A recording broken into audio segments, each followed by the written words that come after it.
Hi everyone, I'm JD from Willowbound Journals, and I have a Journal with Me episode today, working in my Daphne's Diary journal for the year.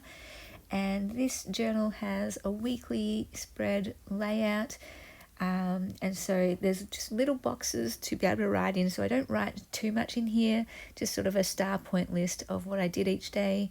And often I don't fill it in for a few days at a time, so I will forget what I did a certain day, but when that happens, I use that blank space to add photos or stickers or something to decorate that particular day.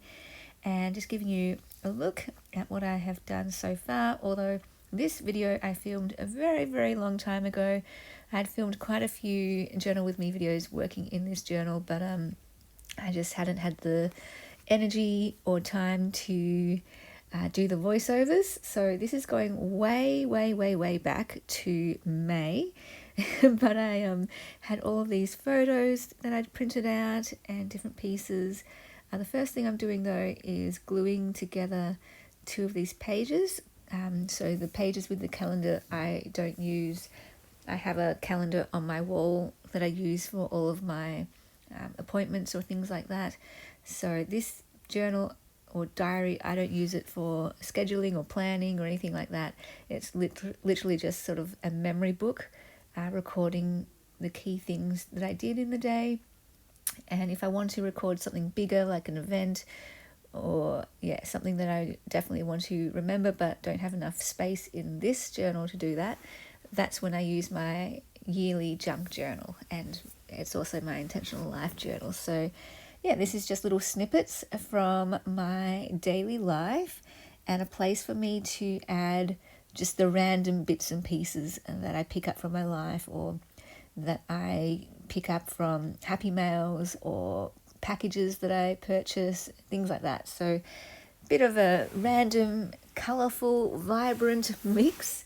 And so I'm just going to be adding in all of these different things that I've printed out and collected. So for example, I've got some actual real life ephemera from when I went to Townsville for a trip to the orthodontist for my braces, and I went to the hardware shop that week or around that time and I picked up another shelf for my room. So I'm very excited to have one final shelf to store my pieces, and that just lifted things up so that I could have my journal making supplies on that shelf, and then that way I could put my journals inside my top tray of my Raskog trolley. And I think I've shown that, but I'll obviously do another or hopefully do another studio tour or studio vlog at some point to show you that new shelf as well. And I think I've got my room pretty much how I like it now, organised how I like it, which I'm very happy about. I just put up a photo on my Instagram for Willowbound Journals if you'd like to check out the latest version of what that looks like. So I have this crystal that I've hung up in my window, and you'll often see rainbows on my desk when I'm filming, and I love it. When I wake up in the morning, there's this gap between my window and my curtain, and at a certain time of morning when I wake up, there's rainbows on my wall, and they're so vibrant, like they are so bright. It's sort of almost unbelievable how bright they are. And so this day I just was taking photos of it, but the photos don't do it justice, right? They don't show how bright it is, and just the colours, so beautiful. Anyway, so it's just fun and delightful to wake up to those rainbows. And so I printed out some of those rainbow photos, and also I tried to do something arty where I opened up one of my notebooks to a blank page, and I lined it up so that the rainbows would be on top of those pages. And then I wrote out this little quote that I came up with: I want to bring rainbows of light and colour, beauty and wonder into the world. And just lined it up so that one of the rainbows was on the word rainbow. I don't know, that just makes me happy. And so I have printed that out, and that's actually going to go into the book that I'm working on this year. So yeah, lots of rainbow pictures to add to my Daphne's Diary journal. There's this random picture of glasses. Now, I didn't buy these glasses. I don't need glasses, which is, probably a good thing for my budget, my wallet, because when you look at the price tag on those glasses, like, whoa, oh my goodness. But I went to Cannon Vale with two people who both were getting new glasses, and I was like, oh, I really want glasses. And for years now, I've been saying that I want to just get the normal lenses glasses, because you can buy those now, where it's just completely unnecessary, but you get, fake lenses that have no magnification or anything. It's just pure, what you see is your normal vision. And it's just the accessory. I love glasses. At some point, I just grew to love glasses, and every year I'm like, do I get glasses this year? And I got my eyes tested one year and was hoping that I'd be able to get glasses. But no, my vision is totally fine. I do notice though, because I'm on my laptop like a lot. I work on my laptop, typing, writing a lot, and doing admin stuff. And for my business, I'm always on my laptop.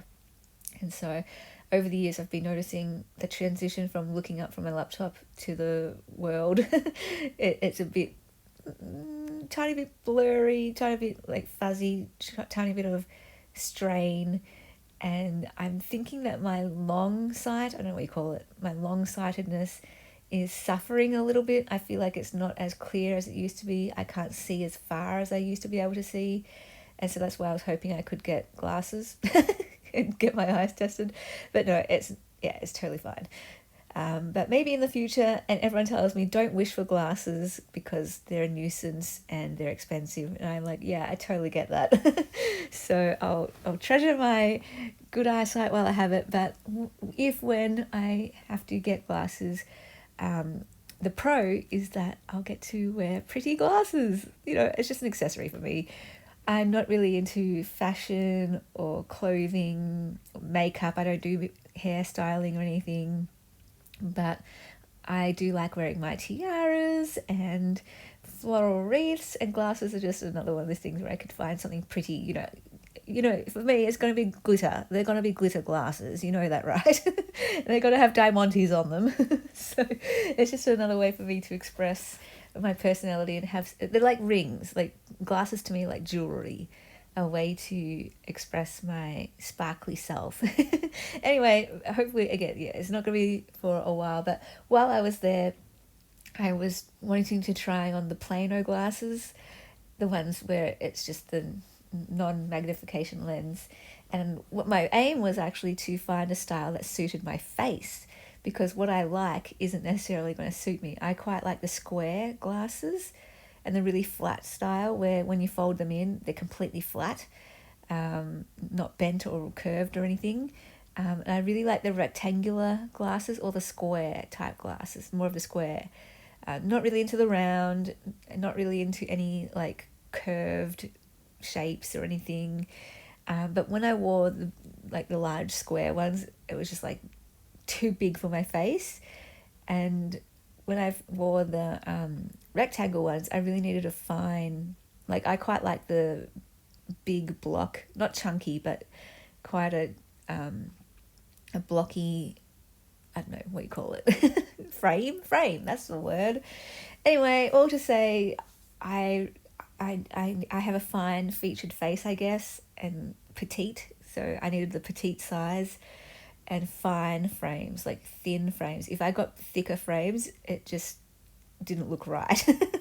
They are wearing giant glasses, like bug-eyed. Anyway, so the glasses that I found, the frames that worked the best were sort of a rectangular, they were kind of angled, but fine framed and metal. I prefer like the plasticky look frame, where you can have like the transparent frame or like the glitter frame, whereas the metal frame was the only one I could find. Anyway, Oh, I tried some on. None of the plain or cheap glasses fit me. You know, the $40 pairs. I'm happy to buy a $40 pair of non-prescription glasses, but I couldn't find one that suited. Anyway, so I just took a selfie of me wearing the glasses that suited, the ones that actually did suit. It was hilarious. I found some really fine gold rimmed glasses that were sort of hexagon shaped, and they actually quite suited my face, except they made me look really smart. My friend said, she's like, you look very, very smart in like the Asian stereotype. And I'm like, yeah, I look like a uni student. I look like a scientist with a lab coat with a folder and a pen in my hand wearing those glasses. And it's really interesting how glasses can really give you a different look. And I suppose that makes sense. The way that your hairstyle would give you a totally different look. You know, a short bob might make you look very businesslike, very, I don't know. Although on different people, a bob can make you look really young. When I have a really short haircut, it can make me look really young. Anyway, for others, though, it makes them look more older and sophisticated. So, yeah, it's really interesting to see how different frames could make me appear, you know, more girly or more professional or more smart or more whatever. I don't know. Big rant or ramble on glasses. To me, I find it fascinating. So anyway, moving on. Moving on from a glasses chat. My beautiful little kitty cat, Keanu, my black cat. I just love watching him sleep. It's the most peaceful thing, just watching him sleep. I can just stare at him for minutes, just watching him sleep. And I love it when he curls up and he turns his head upside down and he sticks his arms out, his little paws out. It's so cute. So I have like a million photos of Keanu sleeping, just in all different positions. I've actually started a daily creative practice. I'm up to day 6 today, where each day I just take like 10 minutes where I will get out my watercolors or a pen or pencil and try to draw my cat. And the aim is just to see improvement. So to start out with really bad art. And it's a really great way for me to free up and to create bad art, to give myself permission to really make bad art. And that's so freeing, because at the moment I'm working on my book and doing the finished pages for it, and they're quite, I've got to be very precise. They've got to be quite like perfect in that they've got to fit the dimensions, and you've got to get the words right and the layout right. And so it's very labor intensive, very particular. So it's just really nice to have this daily practice where I can just quickly for 10 minutes just scribble a quick sketch of Keanu. And I've been wanting to do this for quite a while, actually. I just never had the energy to actually do it or the discipline to do it. But I think now is the right time to do it because of I'm so intensely trying to get my pages right for the book that it's just nice to do something loose and free and not worry about how it looks. And I did have to fight that at the beginning. I'm like, oh, I really wanted to make it look good, and then I might get discouraged if it didn't look good. But then I would give myself a talking to and be like, remember, this is just about progress. It's not about being good now. And like, I do hope I get good later, but I'm seeing that the practice of it is just very therapeutic for me, just to get loose and free. And so even if I don't improve, it doesn't matter, because I'm getting the benefit daily. The daily benefit is my own peace. It's a peaceful kind of meditative practice for me, where I can just take even just that 10 minutes. You think, 10 minutes isn't that much, but that 10 minutes is just a state of mind where I can recenter, find my balance, just a bit of quiet and a bit of calm. And that 10 minutes is enough, because sometimes I'll be like, I really want to keep going until I get a good one. And I might have to go half an hour to do that. But then that's not the point. The point isn't to get to a good picture each day. The point is just to have 10 minutes to slow down, take time to notice, pay attention, and free up and loosen up. The point isn't to create something good by the end of that session. So I have to actually stop myself after 10 minutes and just be like, no, you're stopping now. because the aim isn't for you to draw something good today.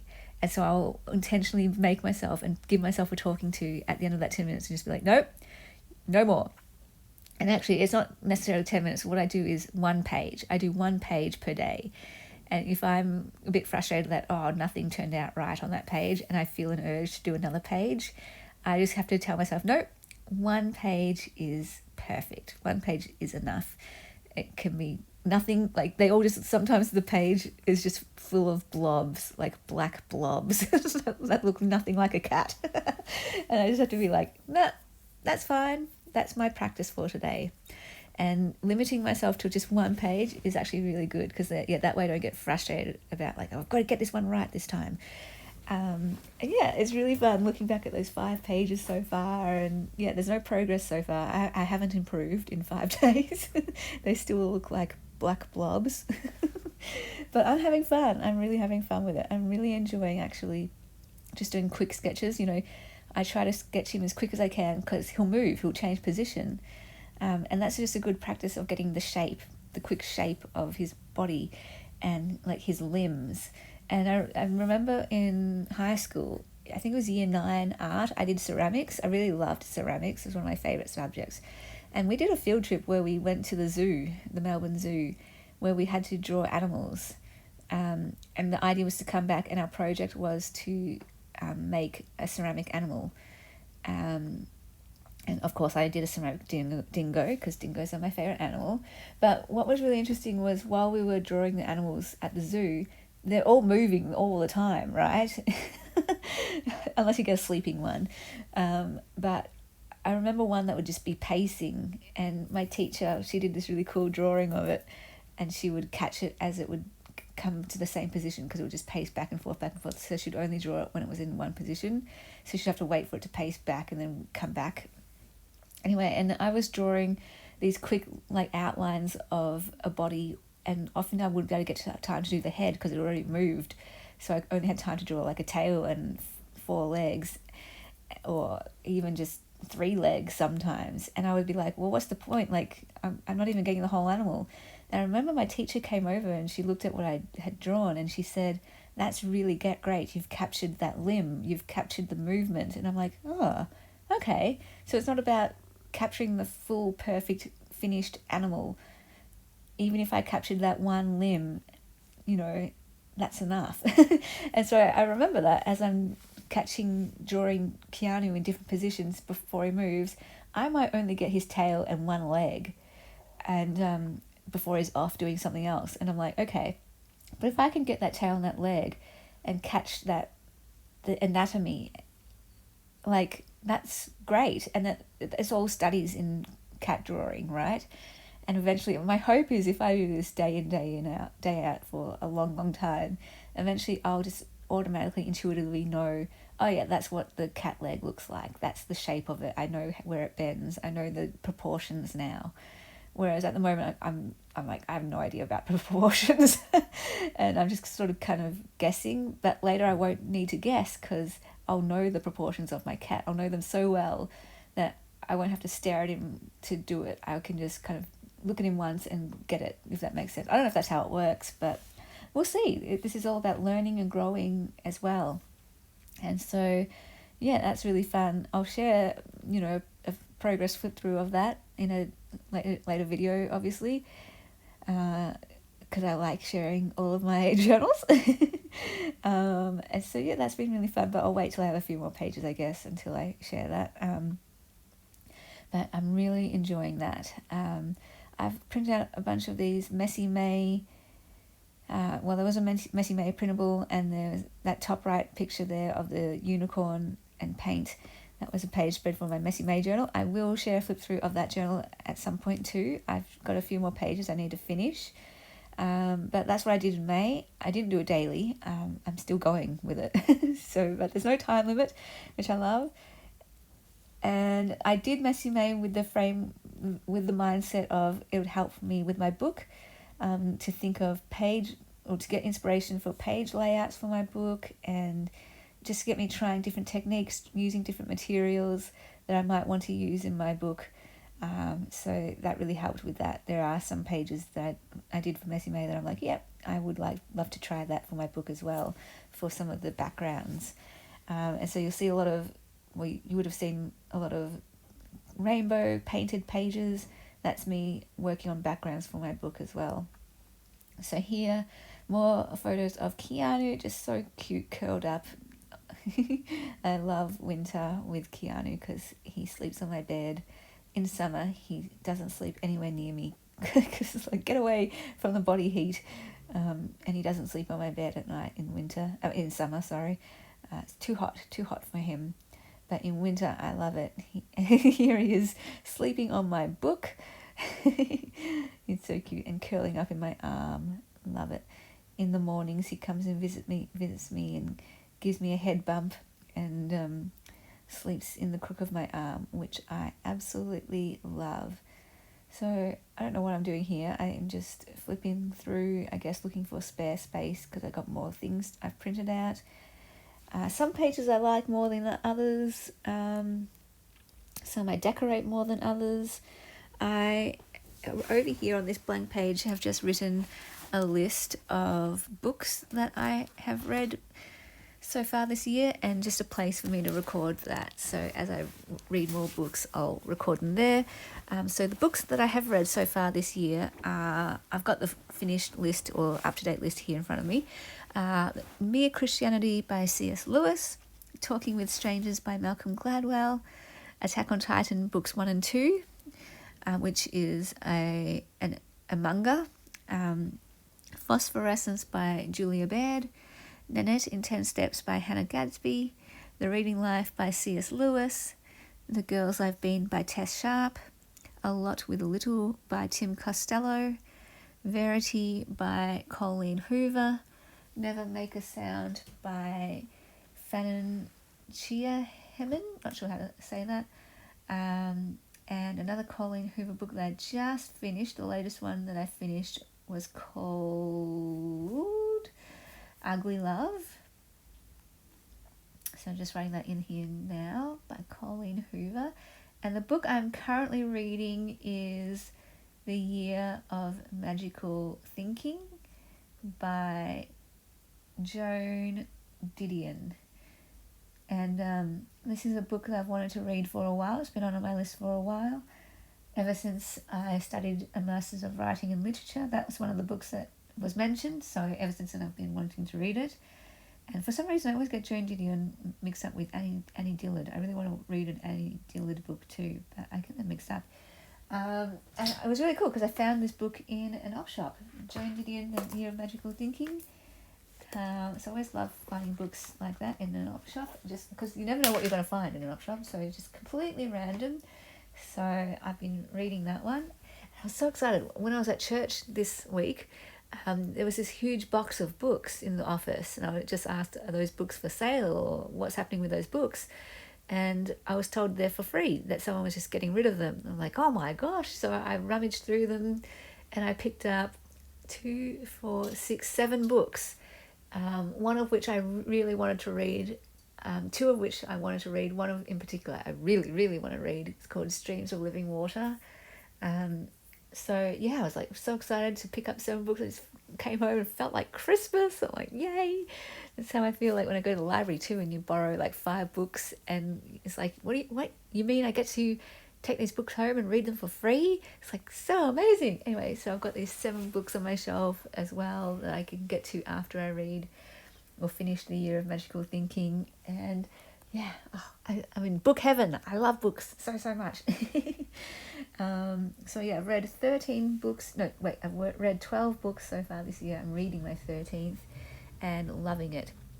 So this is getting quite long, but that's about all I journaled about in this session. Hope you enjoyed this journal with me video. Very chatty video. It's been a while since I've done one, but I hope you enjoyed it, and I will see you guys in the next video. Bye, guys. Thank you to my beautiful patrons who supported me in June. I could not do this without you, so thank you so much for helping me do this channel and be a full-time creative. If you would like to become a patron, there is a link to my Patreon down below in the description box, where you get access to extra videos and printables and mail and journals, depending on what tier that you would like to support me at. You can also check my journaling courses down below in the description box, and all the different places to find me there too.